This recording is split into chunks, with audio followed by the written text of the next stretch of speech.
Cartoon story को मानने वाली थी, लेकिन उसकी सौतेली माँ उसके सीधेपन का फायदा उठाती थी और उस पर बड़े अत्याचार करती थी। जरा सी चूक हो जाने पर उसकी खूब पिटाई करती। अरे सुनते हो, कोई लूला लंगड़ा देख इसकी शादी तय करो और इसे इस घर से बाहर का रास्ता दिखाओ। सलोनी के पिता जानते थे कि मीना एक चांडाल औरत है, इसलिए वो एक अच्छा घर देख सलोनी की शादी कर देते हैं।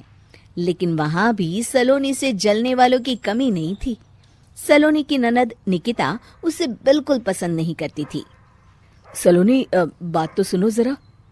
जी कहिए। आज शाम को मेरे बॉस खाने पर आ रहे हैं। ध्यान रहे उनकी खातिरदारी में किसी प्रकार की कोई कमी नहीं होनी चाहिए। जी आपने कह दिया, बिल्कुल वैसा ही होगा। शाम को सलोनी जैसे ही गैस पर खाना चढ़ाकर वहां से जाती है अभी इसके खाने का स्वाद बढ़ाती हूँ। निकिता गैस की आंच तेज कर देती है। थोड़ी देर में देखते ही देखते सारा खाना जल जाता है और पूरे रसोई घर में चारों तरफ धुआं फैल जाता है। अब आएगा मजा। माँ जल्दी आओ, यहाँ देखो सलोनी ने किचन में आग लगा दी। अरे तेरा सत्यानाश हो, कल मुही तूने ये क्या कर दिया? सलोनी की सास उसे बहुत डांट फटकार लगाती है। तभी मोहन अपने बॉस के साथ घर में प्रवेश करता है। अरे भाई मोहन, ये क्या तुम्हारे घर का क्या हाल हो रखा है? लगता है खाना जल गया है। चलो खाने का प्रोग्राम कैंसिल करो, मैं अपने घर जाके खा लूंगा। सर दरअसल सर मुझे माफ कर दीजिए। अरे कोई बात नहीं, घरों में ये छोटी मोटी बातें होती रहती है। मैं समझ सकता हूँ, फिक्र मत करो, मैं नाराज नहीं हूँ और इस बात का तुम्हारे प्रमोशन पर भी कोई असर नहीं पड़ेगा। चले अब चलता हूँ मैं। बॉस के जाते ही मोहन सलोनी पर भड़क उठता है और उसे खूब खरी खोटी सुनाता है। भगवान, मेरी माँ तो कहती थी कि अच्छे लोगों के साथ हमेशा अच्छा होता है, फिर मेरे साथ ही बुरा क्यों होता है? आखिर मेरी गलती क्या है?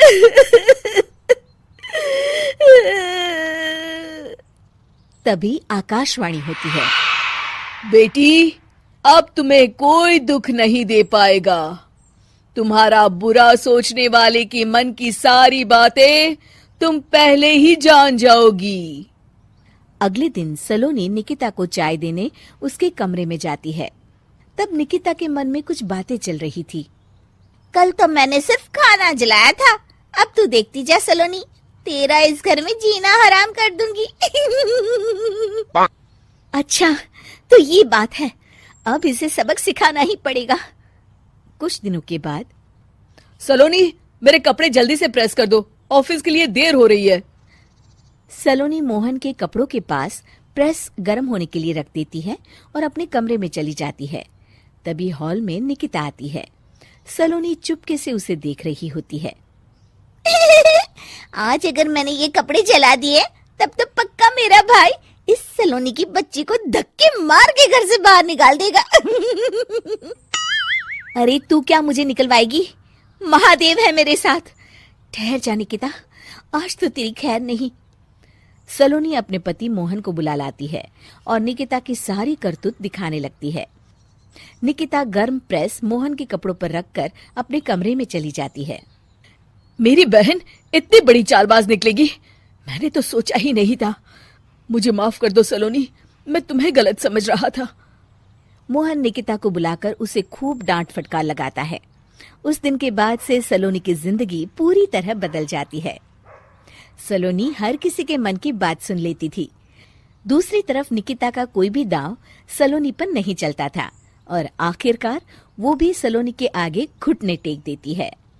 फिर एक दिन सलोनी की सास की सहेली ममता अपनी बहू कविता के साथ वहां आती है। कविता मन ही मन कहती है, अरे ये बुढ़िया पागल है जो मुझे यहाँ लेके आ गई। कहाँ मैं अपनी किटी पार्टी छोड़ के इसके साथ यहाँ मरने आ गई। पता नहीं कब तक इसे झेलना पड़ेगा। अरे ये जल्दी मरे और इसकी सारी जायदाद मेरे नाम हो जाए। सलोनी कविता की सारी बातें सुन लेती है। अरे कविता, तुम अपनी सास की जायदाद के लिए उन्हें झेल रही हो और उनके मरने का इंतजार कर रही हो। ये तो गलत बात है। सलोनी की बात सुनकर कविता बिना देर किए कहती है, अरे ये तुमने कैसे सुन लिया? ये सारी बातें तो मैं अपने मन से बोल रही थी। तुमने कैसे सुन लिया? बस फिर क्या था। ये सुनते ही कविता के बगल में बैठी उसकी सास उसकी चोटी पकड़ लेती है। क्यों रे कलमुही, तू मेरे बारे में ये सब सोचती है? मम्मी जी, मुझे माफ कर दीजिए। बड़ी आई मेरी जायदाद लेने वाली। मैं आज ही अपने वकील को बुलाकर सब कुछ छोटी बहू के नाम कर देती हूँ। चल घर चल, आज तेरी अच्छी खबर लेते हूँ।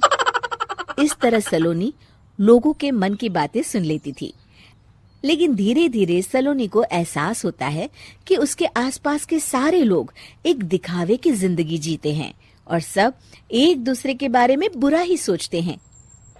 हे भगवान, दुनिया में कैसे लोग हैं? सबके मन छल कपट से भरे हैं। मैं तो लोगों की मन की बातें सुन सुनकर तंग आ चुकी हूँ। मैं अपनी जिंदगी में अब बहुत खुश हूँ। अब आप मुझसे ये शक्ति वापस ले लीजिए भगवान। इस तरह भगवान सलोनी को दी हुई शक्ति वापस ले लेते हैं और सलोनी एक आम जिंदगी जीने लगती है। Yeah.